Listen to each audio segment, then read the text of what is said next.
Cincin Perintah Kaisar Naga. Edisi yang ke-5042 hingga 5044. Bersama suara serak, cerita dilanjutkan. Sentian melindungi Mo Qingyun dan menyaksikan dua pria bertarung di depannya. Kekuatan pria berbaju putih dan pria berbaju hijau ternyata setara, dan tak satu pun dari mereka dapat memperoleh keuntungan.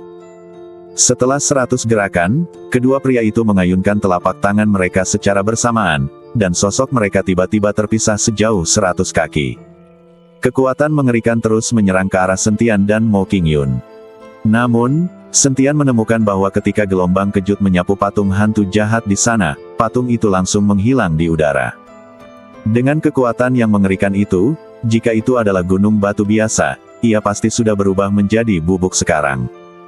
Dan pilar yang menjulang ke langit itu pun berdiri kokoh, sama sekali tidak terpengaruh oleh kedua lelaki itu. Dua orang yang baru saja berpisah itu bertabrakan lagi. Tampaknya mereka memiliki perseteruan yang mematikan dan tidak akan menyerah sampai salah satu dari mereka dikalahkan. Di sekitar mereka berdua, waktu dan ruang mulai terdistorsi. Kalian berdua, tolong berikan aku wajah dan berhentilah bertengkar. Sentian tidak tahan melihatnya lebih lama lagi, jadi dia mengayunkan pedang pembunuh naga di tangannya. Cahaya pedang yang mengerikan menebas ke arah mereka berdua. Kedua orang itu ketakutan dan tergesa-gesa berpisah untuk menghindari cahaya pedang. Keduanya menatap Sentian dengan kaget, dengan ketidakpercayaan di mata mereka. Jika ada pembudidaya alam tersebar keabadian tingkat pertama yang terlibat dalam pertarungan seperti ini, mereka pasti sudah terkena dampaknya dan sudah mati kehabisan darah sejak lama. Tetapi sekarang, Sentian tidak hanya baik-baik saja, dia juga dapat memisahkan mereka berdua dengan satu pedang. Melihat kedua orang itu terpisah, Sentian membawa Mo Qingyun dan berjalan ke arah mereka. Apakah kalian masih ingin berkelahi lagi? Sudah kubilang, berikan wajah padaku. Toh, kita semua datang ke sini untuk mencari harta karun, jadi kenapa repot-repot berkelahi dan membunuh? Sentian membujuk mereka berdua. Siapa kamu? Pria berbaju hijau bertanya pada Sentian. Bukankah sudah kukatakan kepadamu, bahwa kita semua sedang mencari harta karun? Sentian tersenyum tipis. Kamu adalah seorang pembudidaya di alam tersebar keabadian tingkat pertama, namun kamu memiliki kekuatan seperti itu. Apakah kamu seorang jenius penyendiri dari paviliun Tianyuan? Pria berpakaian putih itu sedikit mengernyit dan bertanya pada Sentian. Sentian tidak tahu apa itu paviliun Tianyuan, jadi dia menggelengkan kepalanya dan berkata, aku bilang, aku di sini untuk mencari harta karun, aku bukan anggota paviliun Tianyuan. Kalian berdua, aku adalah putri tertua dari keluarga Mo Qingyun.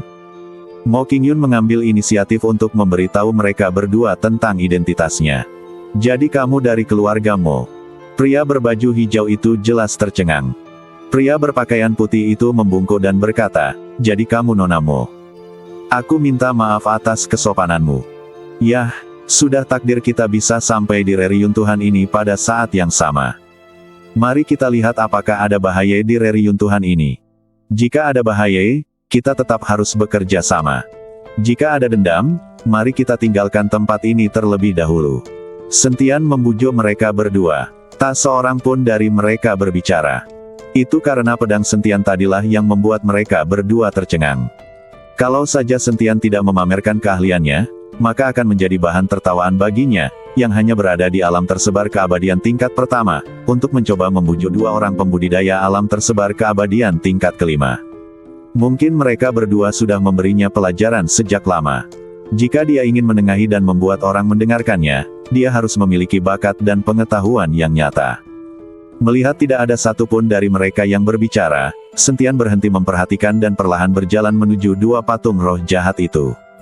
Semakin dekat, semakin kuat perasaan depresi dan ketakutan dalam hati Sentian. Namun, melihat Mo Qingyun di sampingnya, sepertinya dia tidak bereaksi sama sekali. Sentian tidak tahu apakah dia satu-satunya yang merasakan hal ini. Menekan rasa takut di hatinya, Sentian membawa Mo Qingyun ke kaki dua patung hantu jahat. Dibandingkan dengan dua roh jahat itu, Sentian dan Mo Qingyun sekecil semut. Sentian melihat bahwa di bawah patung roh jahat, ada pintu batu dengan ukiran rune misterius di atasnya. Kedua pria itu juga mengikuti Sentian ke patung pada saat ini, dan mereka berdiri di belakang Sentian. Sungguh ini adalah rune yang aneh. Sentian melangkah maju dan dengan lembut membelai pintu batu itu, namun pintu batu itu tidak berubah sama sekali. Tiba-tiba lelaki berpakaian putih itu melompat tinggi sambil membawa kipas lipat di tangannya dan melambaikan kipas itu. Duar! Suatu kekuatan besar menyerbu ke arah gerbang batu, mencoba memaksanya terbuka. Lagi pula, tak seorang pun di antara mereka yang mengerti formasi itu, apalagi tulisan rahasia di gerbang batu itu. Dalam situasi ini, satu-satunya solusi adalah mendobrak pintu dengan kasar. Namun, saat kekuatan mengerikan itu menyentuh pintu batu, wajah lelaki berpakaian putih itu tiba-tiba berubah, dan di saat berikutnya dia terlempar oleh kekuatan hentakan yang sangat besar.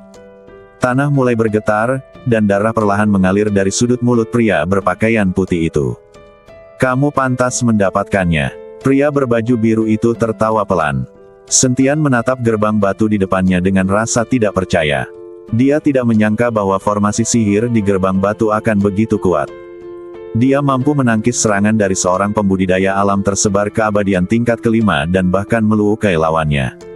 Lelaki berpakaian putih itu berjalan menuju gerbang batu lagi dengan wajah serius, namun kali ini ia tidak bertindak gegabah. Bisakah kamu menghancurkan formasi di gerbang batu itu? Mo Qingyun bertanya pada Sentian.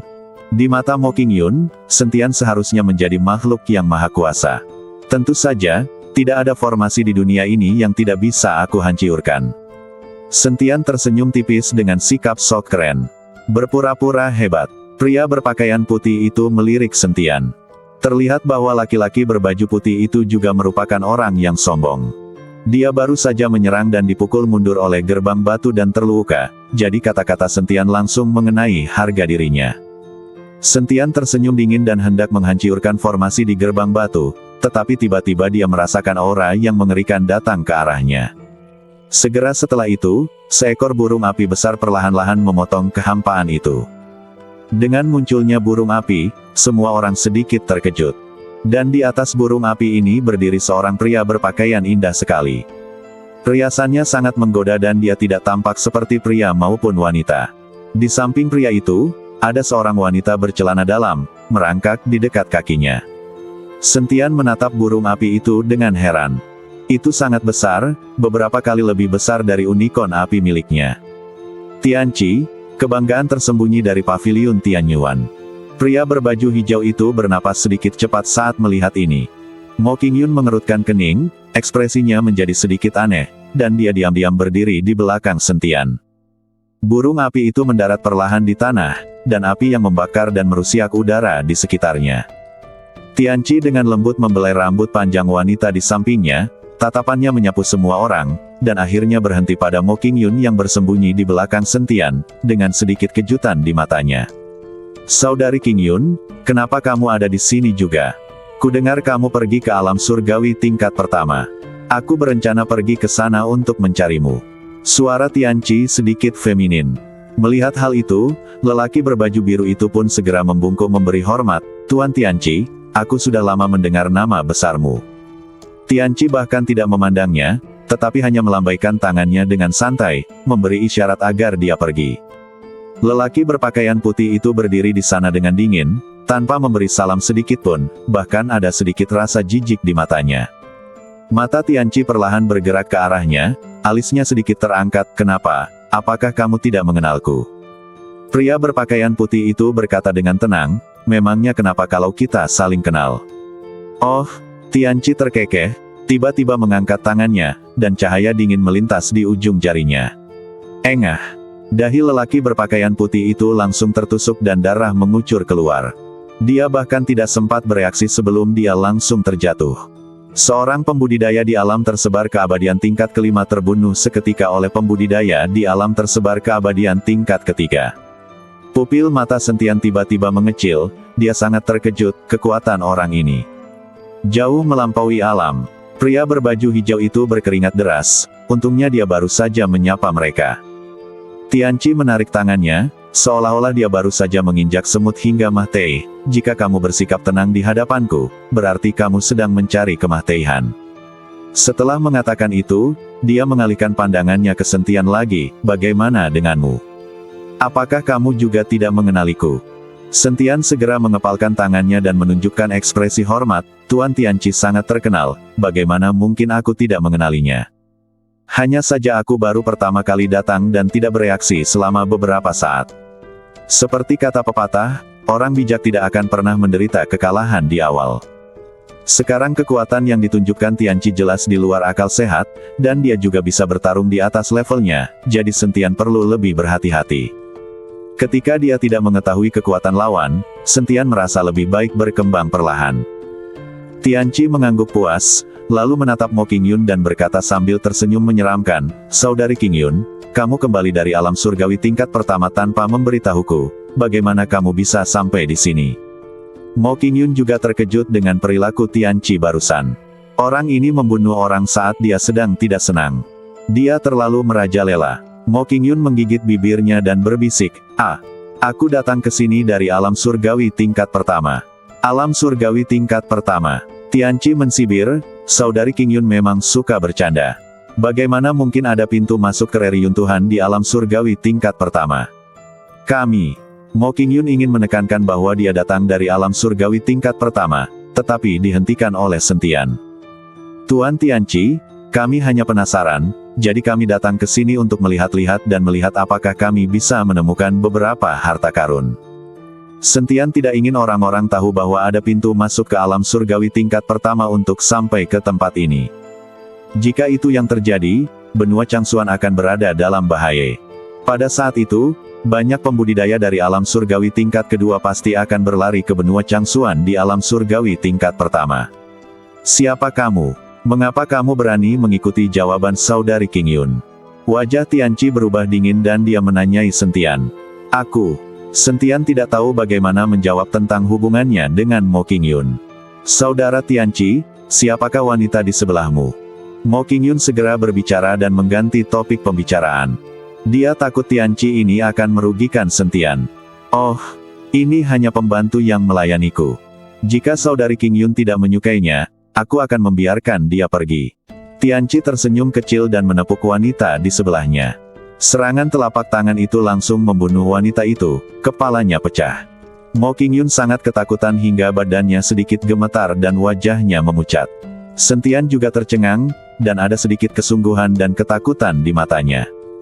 Berurusan dengan seorang master tidaklah menakutkan, tetapi berurusan dengan orang gila seperti ini adalah yang paling bikin pusing. Lelaki berbaju hijau itu hampir mati ketakutan pada saat ini. "Siapakah kamu bagi saudari Qingyun?" Setelah membunuh wanita itu, Tianqi tidak menyerah untuk menanyai Sentian. "Saudara Tianqi, dia adalah salah satu pelayanku. Aku melihat bahwa dia lahir di keluarga yang sederhana dan wilayah kekuasaannya rendah. Jadi aku berpikir untuk menjadikannya seorang pelayan untuk membantuku mendapatkan barang-barang." Mo Qingyun buru-buru mengikuti Tianqi dan berkata.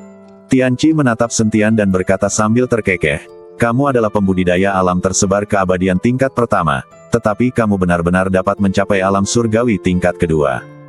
Tampaknya kamu memiliki beberapa keterampilan. Apakah kamu punya identitas?" Sentian buru-buru menggelengkan kepalanya dan berkata, "Aku lahir dalam kemiskinan dan tinggal di alam surgawi tingkat pertama. Aku tidak tahu mengapa aku tiba-tiba tersedot oleh lubang hitam dan berakhir di alam surgawi tingkat kedua. Dibandingkan dengan Tuan Tianqi, aku hanya cocok menjadi seorang pelayan." Tianqi sangat senang mendengar apa yang dikatakan Sentian. Dia tersenyum tipis dan berkata, "Ruang dan waktu antara alam surgawi tingkat pertama dan kedua memang sering terdistorsi, dan beberapa lubang hitam muncul. Sepertinya kamu cukup tidak beruntung. Jika bukan karena kebaikan hati saudariku Qingyun, kamu pasti sudah lama meninggal." Seorang pembudidaya alam tersebar keabadian tingkat pertama ingin tinggal di alam surgawi tingkat kedua. Itu hanyalah mimpi yang bodoh. Pria berbaju biru di samping tidak berkata apa-apa. Meskipun dia tidak mengetahui identitas Sentian, dia tahu bahwa Sentian jelas bukan tidak sekompeten yang dikatakannya. Dia baru saja melihat dengan mata kepalanya sendiri betapa kuatnya pedang Sentian. Terlebih lagi, Sentian hanya berada pada alam tersebar keabadian tingkat pertama. Jika Sentian dipromosikan ke alam tersebar keabadian tingkat ketiga, dia khawatir kekuatan ledakannya hanya akan sedikit lebih kuat dari Tianqi ini. Bersambung.